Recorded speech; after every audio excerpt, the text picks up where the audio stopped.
Hey guys, welcome back to the Second Class Parent Podcast. I have Jess today. He's going to tell us his story. So, how you doing today, Jess?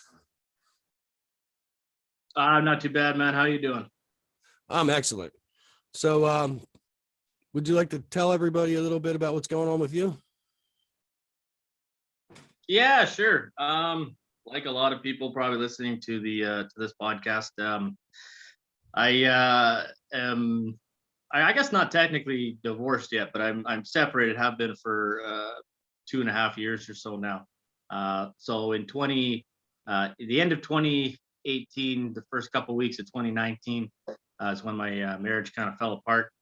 And I mean, I went from we can get into more details of the of what the marriage was like if we want to, but I think like a lot of guys, I was kind of I left like a shell of a man. You know what I mean? Like I didn't know up from down, and I didn't I didn't have my reference points, as you know, like I didn't know how to balance myself out. I left the house that I was still paying a mortgage on to go sleep on my buddy's couch. And I was only seeing my two kids. I had two kids, four, and at the time, 13, 14 months. So that was really hard. I was only coming in the house about 2 days a week to see them. And then every second weekend, I would come in the house and have them, and she would go somewhere else. It kind of was the thing that made sense because my ex didn't have a job. And the kids weren't in daycare. So, I mean, where were the kids going to go, right? So the dad makes the sacrifice and goes and sleeps on the couch somewhere, you know. Um, and then, after a couple months, I was sick of that noise and I had to get something. So I ended up finding an apartment that I could afford. It was way on the other side of town, but it worked. And it gave me and my kids a way to have week on, week off. I think a lot of people have to fight for that week on, week off, right? And I was fortunate in the fact that first off, I don't think that my daughter would have let that happen Right. any other way. My wife would have, my ex-wife would not have been able to win that against my daughter. And yeah, so I mean, not that there weren't challenges there. It was not a wonderful separation. I hear some people have that great story, right, where we just didn't love each other anymore and we split up, right? But that we didn't love each other, but we didn't love each other for a very long time, and yeah, it was a tough point in my life. I definitely didn't know what was going to happen, you know. When you originally said about moving out and that your wife didn't have anywhere to go, and it's what most men pretty much have to do, is what I found recently is that's probably the biggest mistake that most men make is moving out.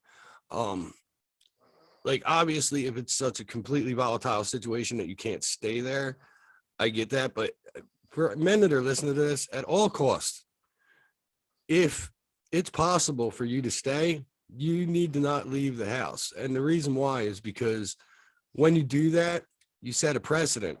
And if she has the kids 5 days a week and you're not seeing them, courts don't like to change that.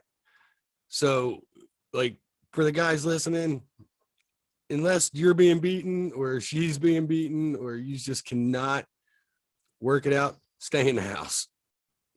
So I just wanted to get that out there because Yeah, a lot of guys make that mistake, and it is, believe me, it's a mistake. yeah, So go ahead. I agree. What I found out afterwards definitely put the pressure on to make sure that that was not going to be the status quo. But um, we all, nobody gets married and knows what the hell they're going to do if they get divorced, right? Like nobody has Right. that backup plan, Right. and you just kind of instinctually make those decisions. And I think, yeah, totally, moving out could have cost me a lot more than it did. But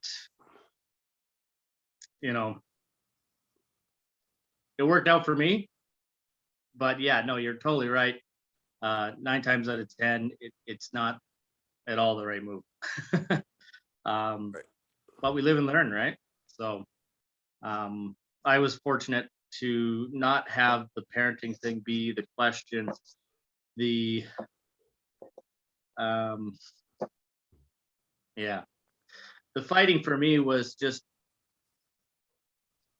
being allowed to be the father that I knew I could be.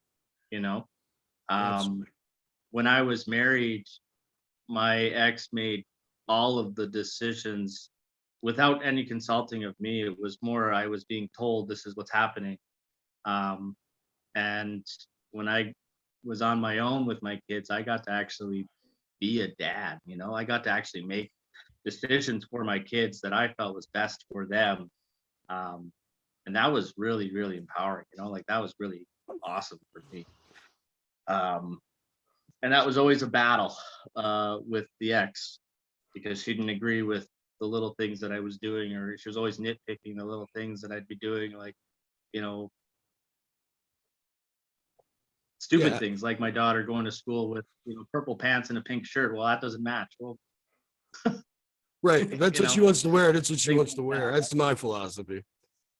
Totally right. Totally right. So, I mean, I had to learn a lot in that regard. You know,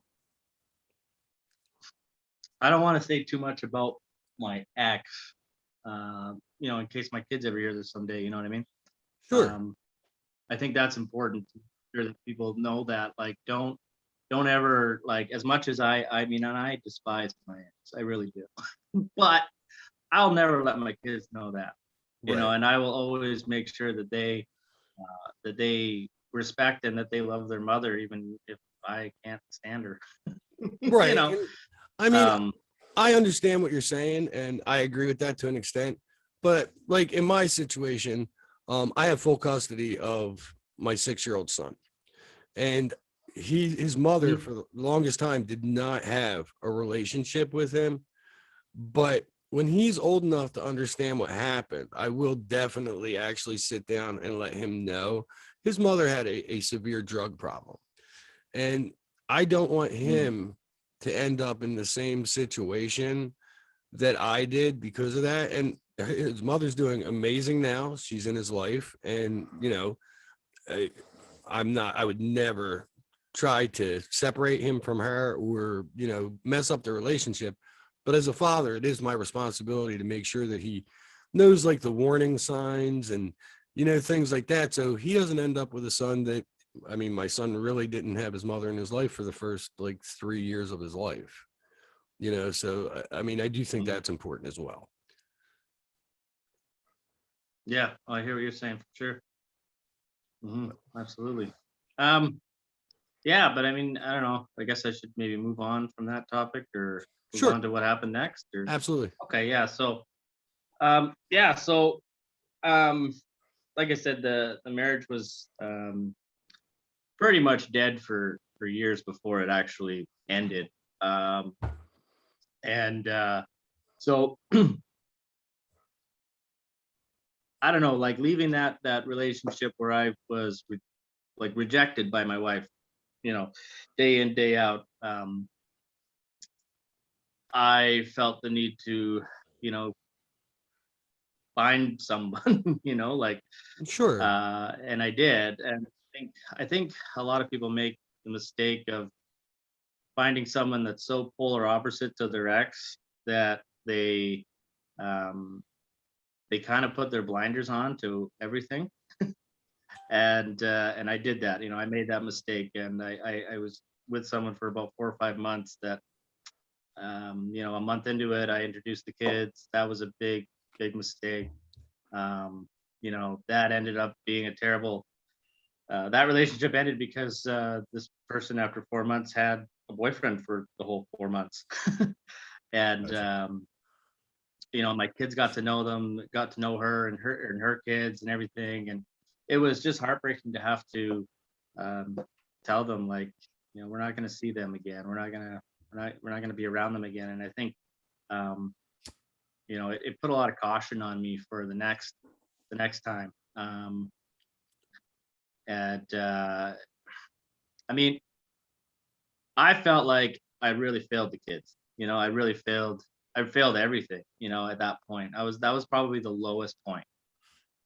Because I kind of left the marriage with some optimism, like my life's gonna be better. I'm gonna rebuild. It's gonna be great. As much as I had lost, it was like, okay, well, I have this I'm at the bottom now, so let's just build up, right? And that was the first landslide back down to the bottom. Right. And that, I think a lot of people make that mistake from what I've, talked to other people about. And it's hard to make that mistake. But just know that your kids, they just talk to them honestly. Obviously don't tell them every detail, but they love you, and they, they're not going to turn their back on you because you made a mistake, especially if you're willing to Right. say, Dad made a mistake, and and we're going to do better. Yeah. And then after that, a few months later, I did end up kind of randomly meeting somebody, and I did not introduce the kids at this point now for like 6 months later, because I wanted to make sure this relationship was rock solid. And the relationship was rock solid, and we introduced the kids. And now, 2.5 years later, well, yeah, 2.5 at least, we've been together for almost 2 years, and we actually have a baby, 3-month-old baby. Congratulations. And thank you. Yeah, he's a charmer, that's for sure. And yeah, we couldn't be happier. We got my two kids, and her daughter from a previous marriage that was almost the identical situation to mine, but in reverse roles. Well, not reverse roles, but reverse genders. And yeah, like, we couldn't be happier. Now we have a family of there's 6 of us, and every week the kids come, and the house is loud, and it's a great time. And then the other week they go, and we got our new baby Jacob, and we we just love him. So life gets better is what I'm trying to say. Awesome. And that's actually a great, life. Like, so many of the people that I talk to have such horrible stories, and it's actually refreshing to talk to somebody that is going through the better part of it now, because I'd love for you, if it's possible, to basically give us a way through to where it gets to that point. Like, what were your biggest challenges, and how did you overcome them? Wow. Yeah. So, I think after all the BS that I went through with the girl I dated after my ex, and then my ex doing everything that she was trying to do, losing my house for a time, which I'm back in now, by the way. Wow. I own it outright. But I think part of it is putting everything out there. It's a gamble. It really is. But the other part of it too is kind of reflecting on where you went wrong, maybe in your marriage, because it's never one-sided, right? Right. I'm not going to sit here and say my ex was the only problem, because I was definitely a problem too, Right. And I think you need to learn from those mistakes. I think the biggest thing that I learned with the relationship I'm in now, and what I realized, is that before you get married, you're sort of your boyfriend and girlfriend, right? And then you become husband and wife, and you kind of stop being friends, because you're Right. sort of locked into this role. And I think the big thing is that Excuse me. I never want to stop being my partner's friend. You know, even if we do become husband and wife someday, which I'm sure we will, um, I never want to stop being her friend, because I think that's where things kind of maybe started to fall apart with me and my ex-wife, was that we fell into this role of husband and wife and we stopped being boyfriend and girlfriend, you know? And I think that's important. But my journey here was just really um, following my gut, following my instinct. You know, I met this wonderful woman and we went on a few dates. Um, I did get apprehensive at first because I could feel myself kind of maybe falling too fast or maybe feeling too fast. And I sort of, I put the brakes on it, which she never lets me forget. But um, yeah, so when we came back around the second time, you know, it just clicked. You know, I can't really Absolutely. explain it. I think sometimes you just get lucky.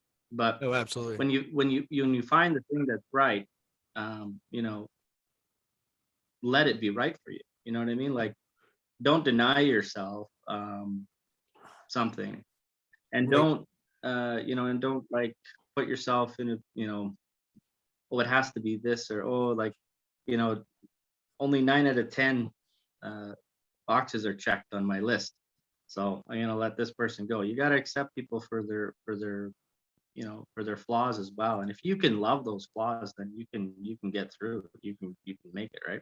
Agreed. Um, It's you know, actually funny that you said that about wanting to be friends with your current girlfriend who you'll eventually make your wife.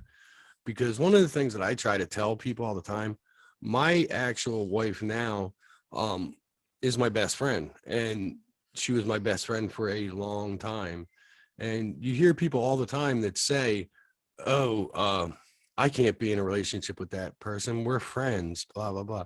The truth of the matter is that's probably the person you should be in a relationship with, because when you care about each other absolutely. on a level that has nothing to do with, you know, romantic interest or anything like that, then you have something in common to build on. And it was the best move I ever made, honestly. Yeah, no, totally. For me as well. I think everything kind of fell into place when I had this person that I knew supported me, that I knew stood behind me in all the moves that we've made since. You know, uh, when I like with my house, I'll tell you how I got that back.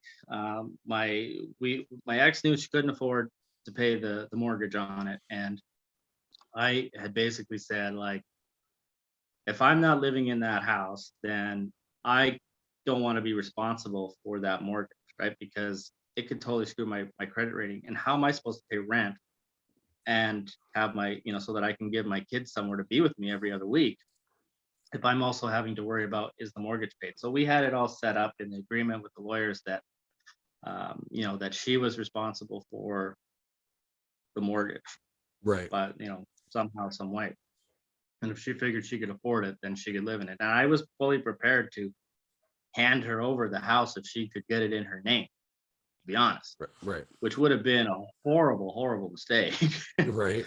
um, but you know, at the end of the day, she couldn't. And I don't want to come off as a, you know, as a someone that's like, oh, you know, I'm not letting you have anything. But the thing is with the house is that you know, I worked 2 jobs to put down the money for the down payment. She didn't contribute anything to that. Yep. I paid the mortgage every month. Um, and yes, she worked and stayed home with the kids. And there's definitely some validation there. But, you know, if this was truly 50-50 our house, I would have just handed it to her and said, okay, here you go. But she had no way of getting it in her name, and it was just a mess. So, anyways, at the end of the day, she ended up moving out, finding an apartment that she's happy in. She loves it. It's, you know, it's a house. It's affordable. It works. We tried to sell the house. The market was kind of messy. It just wasn't happening. I don't really think the real estate agent was a good fit. And at the end of the day, I ended up saying, okay, well, I'm going to buy it off you. And it cost me a lot. I'm still paying it off, but, and then I put renters in it because I didn't want to move back into here. I couldn't be in this house on my own with the kids, with half of the same furniture that we were Right. married with. It just didn't feel right. I couldn't do it at that time. And so I put renters in, and I mean, I drained every RSP, every savings account, everything. I exhausted every line of credit. I exhausted everything to the point where I was just debt founded, right? Like I was drowning in it. Right. But I think that was the ballsiest move I made, and that was probably the best move I made. So I mean, you gotta take a risk at some point in this situation, right? Right. And at the end of the day, I mean, she got whatever. I paid all of her lawyer bills. I paid all of her debts off, and I gave her 10,000 cash, which drained me completely. But that's what Yeah. got me the house in my name, and and the renters in my name, and then it luck as it happened. A year later, the house that we were renting, the owners said, "Yeah, we're selling the house. You got to move out." So I had told the renters, "You got to move out," and that's the only way that we can afford to live right now, really, Right. because rent is crazy expensive, and et cetera, right? So Right. that's how I got to there.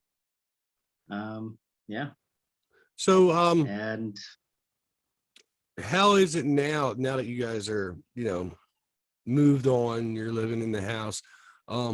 How do you guys manage co-parenting and everything? Is that a good situation?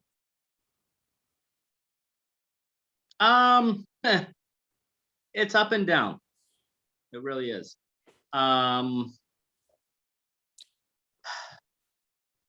It's good. She's still who she is. Right. Okay. Sure. And so she's allowed to criticize me for every single little thing. And if Right. I say anything to her whatsoever, it's the end of the world. We're never talking again, blah, blah, blah. Gotcha. So it's a walking on eggshells type situation. You have to watch what you say, but you also have to be an advocate for your kids, right? Because Right. there's a lot of things that I'm not going to go into details, but she's got a real kind of 1980s parenting style. Okay. And we just don't see eye to eye on some things. Gotcha.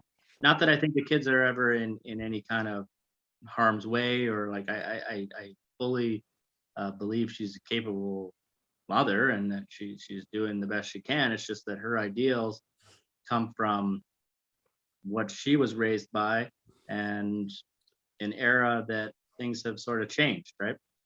Right. And So she you also just has a way of yeah, she also has a way of telling me one thing and then doing something that's more reasonable. And I don't know if that's because of the way that I react and she kind of stops and thinks about it or whatever, but she'll never admit that. So I don't really ever know exactly what's going on, other than getting stuff out of my kids and realizing, okay, it's not that bad. It's okay. right. So you They're guys okay. just have different You parenting know, styles. Pretty much, yeah. And I think that's another big part of what broke down our marriage too, was that we couldn't agree on what to do, right? In Gotcha. certain situations. But my partner now, we have the same ideals on how to raise the kids, and what is what's right and what's kind of old school, and we don't do that. Got it. And when my ex pulls a tantrum with me kind of calling her out on some stuff, then one good thing is that good and bad thing is that she's in contact with my girlfriend now. Um, and so then they'll communicate back and forth for a while that she needs a little break from talking to me, I guess, or whatever. So yeah, I think something that and she's got a boyfriend now. And I'm sure that this will eventually come full circle. But I think something that we all have to just deal with and just accept is that your kids are going to have a family that's bigger than the nuclear family, right? Correct. Um, they're going to have probably a stepdad. They're definitely going to have a stepmom. So there's going to be four parental figures that these kids are that grow up with, and so all four people I think need to have be able to have conversations and not a lot of like and try to put the animosity and the maybe the hurt feelings kind of to the wayside so that you can really parent your kids as a group, right? Because they're getting raised as a group, right? Right. I And it's a mean, shame. I think one thing. It's a shame that a lot of parents don't get to that point. Like I hear it all the time about the high Mhm. conflict baby mama or the high conflict baby daddy or whatever it is. And like in my situation, we're exactly where you're at. My me and my wife co-parent great with her ex and with my ex. And you know, I think what it is that adults have to be adults and they have to understand that it's no longer about them. It's got to be about the kids. And if you're putting the best interest of the kid first, you should be okay. But there are a lot of people out there that don't have that ability.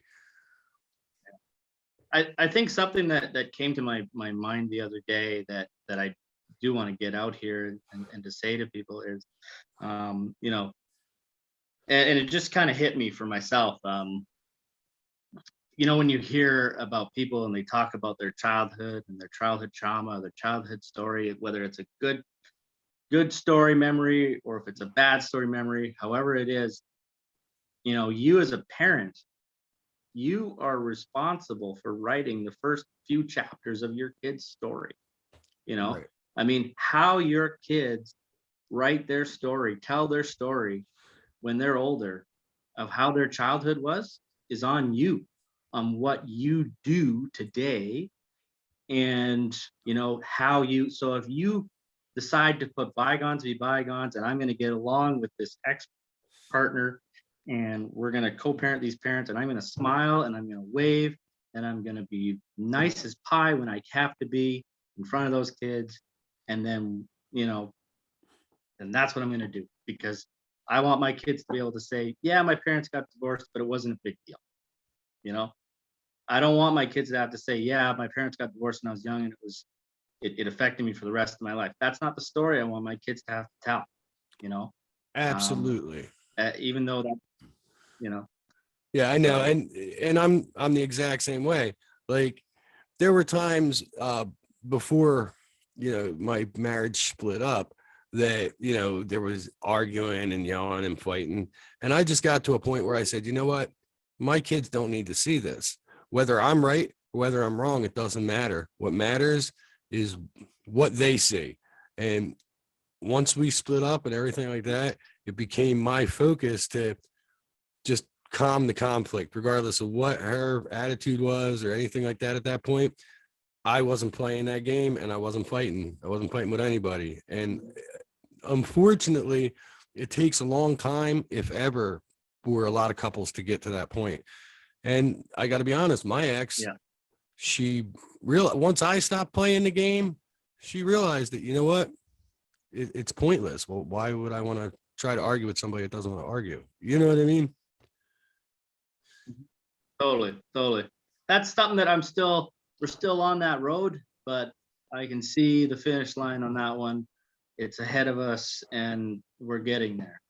There are still blowouts, there are still moments, but there are more moments where we can just get along and deal with what has to be dealt with than there are where we're just at each other. So yeah, I mean, you just got to stay the course, right? And just keep doing what you do what you do, and eventually I think for Yep. me, I think we'll get there. And I think, for a lot of people, they will get there. They just have to stay the course, right? Yep. And you got to realize that the only person whose behavior you can control is yours. You know what I mean? Like, Absolutely.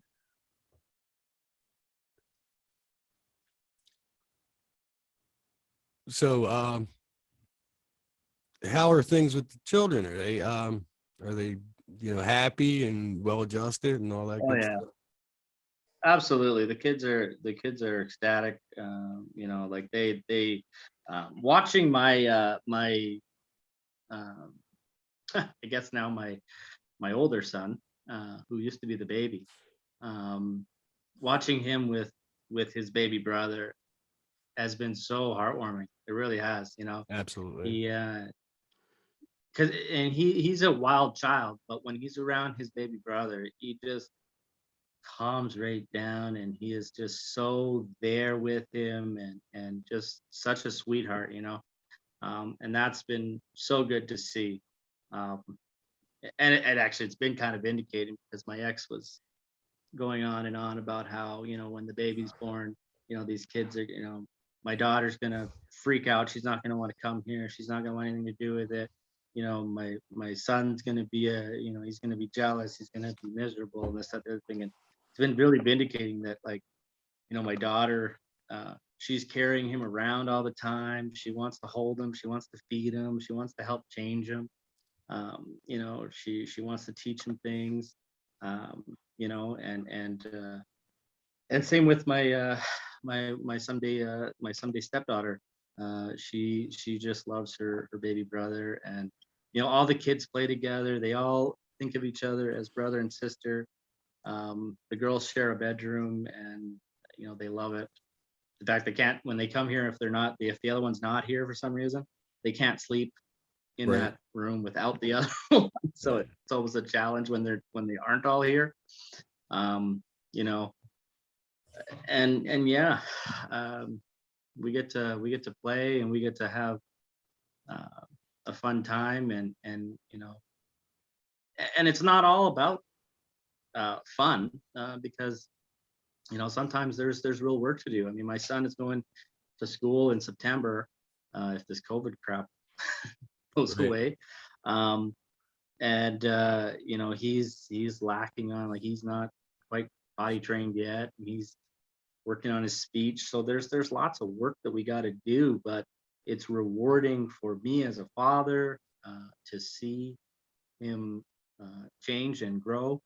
And even just thinking 6 months ago to where he is now, it's like, wow, like, how did look at you.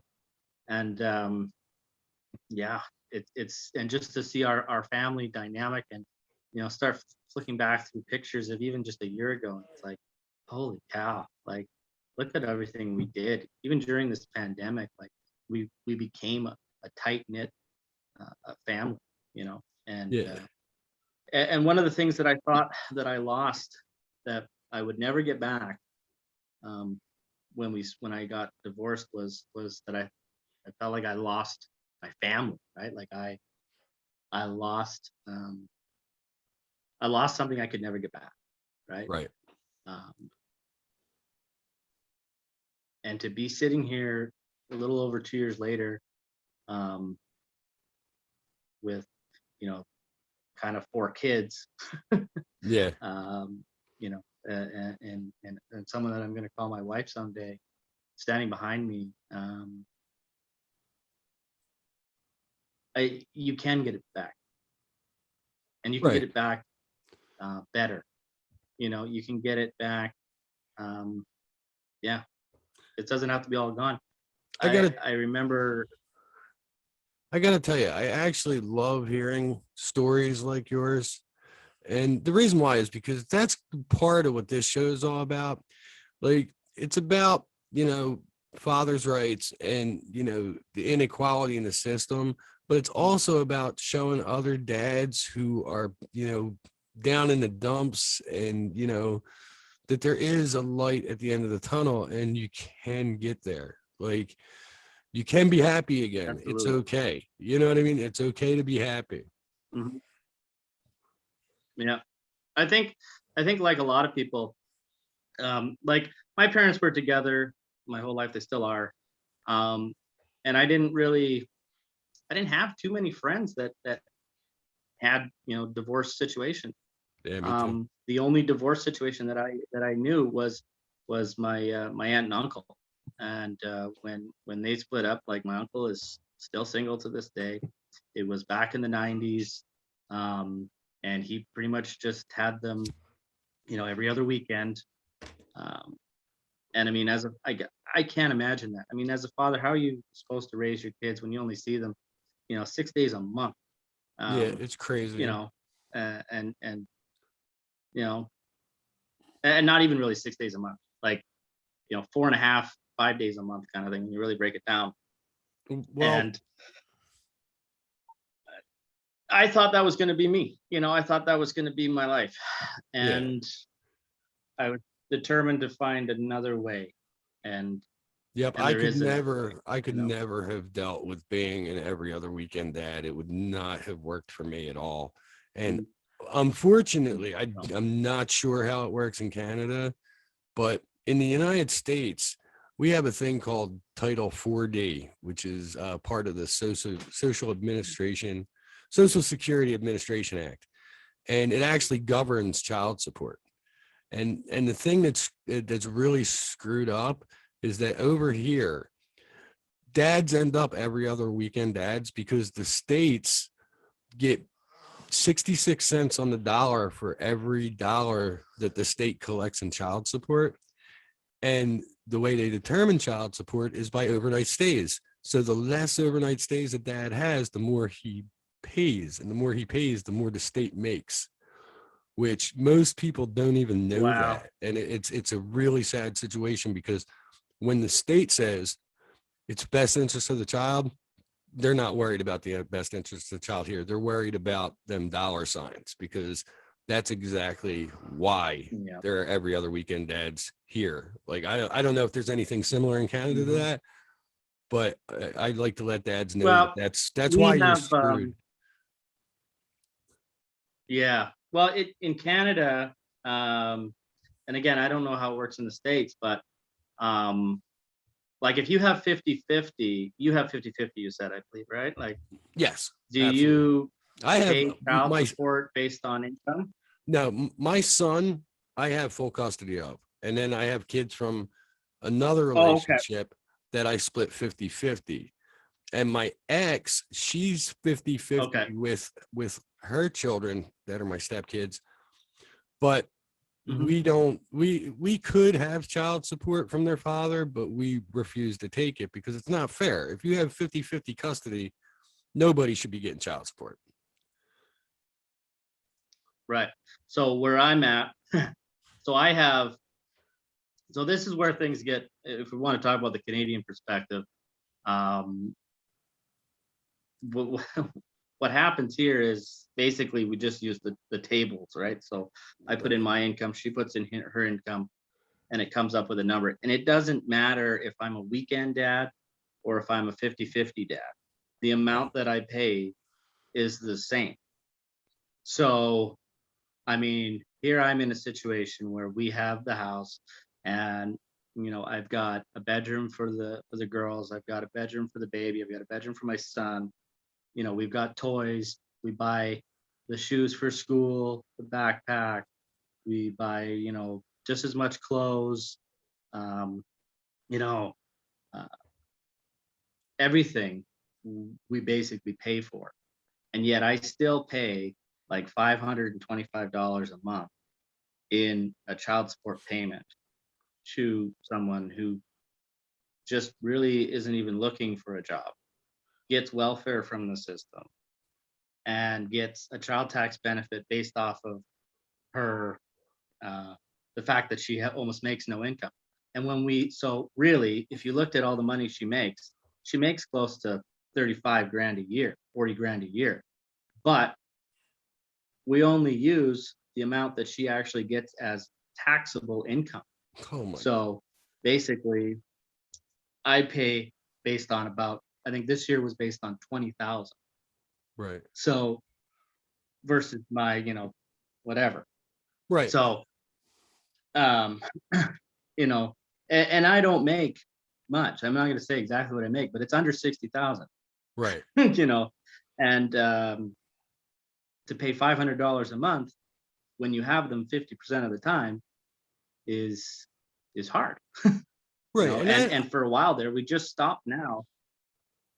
that's something that actually Um, needs to change no matter where you're at. Like totally, when you totally. think about it, if you're both equal human beings, you're both like, you can't say, Mhm. well, you're the man, so you should pay this, or she's the woman, so she should this. If we're Yeah, all equal human beings and we're yeah. equal parents, and you have the child Mhm. 50% of the time, why should you be responsible to subsidize her Yeah, life? Like that's not okay. Like yeah, if they're with you 50% of the time, yeah, you're supporting them 50% of the time, which should be your obligation. yeah, yeah. And so one thing that she constantly does bring up, because she still doesn't see the problem with it. So in Canada, we get something called the CCB, which is the Canadian Child Tax benefit, um, where you get X number of dollars per kid per month, right? So, and it's based on your income, right? So if you make, if you made 100 grand a year, you wouldn't really get anything, but it helps kind of the middle class, right, Mhm. and the lower class. So one thing that she wanted me to do, and her thing was, um, well, and then I should mention too that the other thing was is that in order to, because you can't get daycare 50% of the time, Right. you can't. I cannot find a spot where I could put my kid 1 week on and then they not be there for the other week. So because she's a stay-at-home mom, um, the options were either give her the kids during the week while I'm at work on my week, um, and then she can use that as parenting time and Right. then get more custody, Right. or I would have to pay her and she would have to give me a receipt for daycare. So not only was I paying her $500 a month, I was also paying her $550 a month in daycare fees to watch her own kid every other week. Wow, it's such a scam. Um, right. And, it hurts me because my daughter said to me a few weeks ago, she says, you know, how come, because now their stepmom, I'm just going to call her that, um, uh, Right. she takes care of them during the day because she's on mat leave, with our new son. So uh, my daughter had said to me, well, how come we don't go to my mom's anymore? We stay here. I said, well, because the baby's born and, you know, you know, she's not my partner's not working. So, dad can't really afford the daycare bill. And Right. then she said, well, you're saying that if dad didn't pay, then we wouldn't go and see mom every day? Like we wouldn't have been going to mom's every day? I said, you know what, sweetie, I can't answer that. Like you gotta ask your mom that. Right. Because I mean, technically, no. Right. But what am I supposed to tell my daughter? No, your mom didn't want you, um, unless dad paid? Like, Right. how are you supposed to answer that? Right. And that's So the that sad one broke thing. my heart. But um, That's a sad thing too, mhm, because like totally.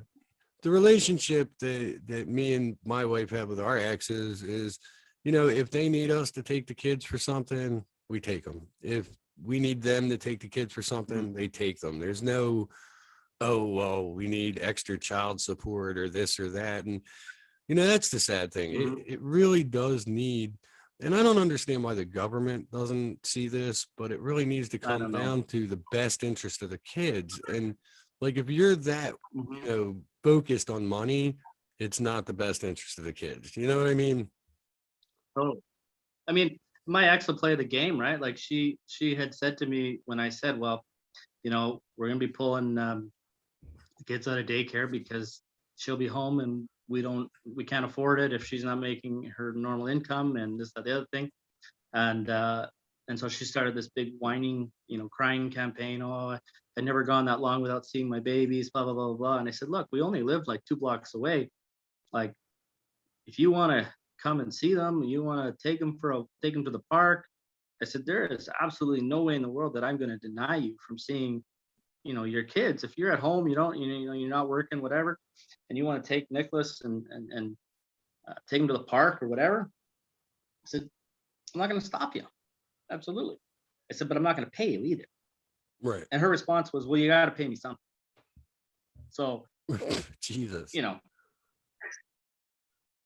So we said no. And then so one of the things that she wanted to do, and so I didn't have to pay spousal support, thank goodness, because we were only married for about 6 years, and I would have only had to pay for about 1.5 years, maybe 2 years anyways, because of the length of marriage and blah, blah, blah. Right. So the original plan was for me to pay spousal support, which we ended up amending. But her original argument was, well, I won't charge you, I'll waive my right to spousal support, and I won't charge you for daycare if you sign this paper that says that I'm the primary caregiver, that I have them 90% of the time, and that I have sole custody. And that way I'll be able to collect the full CCB, which will be like $1,500 a month. And then you'll only have to pay me child support. And I was firmly, no, that's not going to happen. I'm not going to sign away my rights as a father to save a few dollars today. Right. Yeah, right. Absolutely. Because, so for the last, 2 years, I've paid $11,000 or something like that in daycare. That now my son's going to school in September, so he'll only need before and after. My girlfriend's on mat leave, so they're not in from now till September. They're here with her,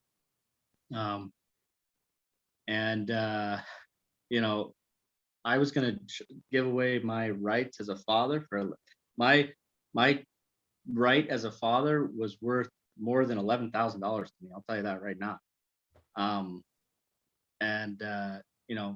The fact that could happen, and the fact that I'm sure somewhere it does happen, makes me sick.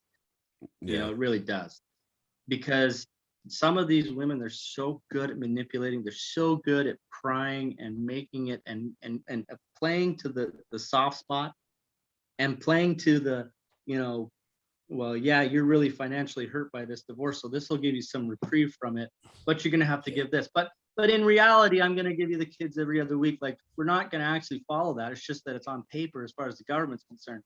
Well, yeah, until when? Until you change something and you go, oh, well, you signed away your right? Absolutely. Very, very smart. Don't fall for that. Like, if something feels wrong in your gut, don't sign it. Don't do it. And just gotta have, gotta keep it together that, life's gonna work out as long as you, put in the work. Absolutely. It'll work out, right? Yeah, I am actually so glad that you've had the experience that you've had. I mean, I know it wasn't all sunshine and roses, and you're not the type of person that's just going to go out and, trash your ex to the public or whatever like that. But the fact that you have gotten through it, you have 50% custody of your kids, and, you're in that place where you're happy again. That's so important for people to know that it's possible. And I really want to thank you for coming and sharing that with everybody, because like I said, it's important for people to know that it's not all doom and gloom. It's not, I think it's something like 26% of dads going through, or no, it's not 26%, 26 dads going through custody every month commit suicide. And, you know, the fact that there are so many people that are at that desperate because of the way the system's set up, I think it's really important for them to hear, you know, hang in there, you know, stick to your guns, do what you got to do, and eventually you're going to come out okay, because it's like an epidemic, you know, and we all know that, you know, family court, whether you're in America, Canada, Australia, wherever it's at, we all know that it's not fair to dads. It's just, it's biased, and, you know, you got to hang in there. Absolutely. Absolutely. Thank you for having me here on the show today. Yeah, Well, I've been wanting to do something like this for a long time, so it's good to get that story out there, because there are so many people that are just so down, and then once you get down there and you just feel so hopeless, you know.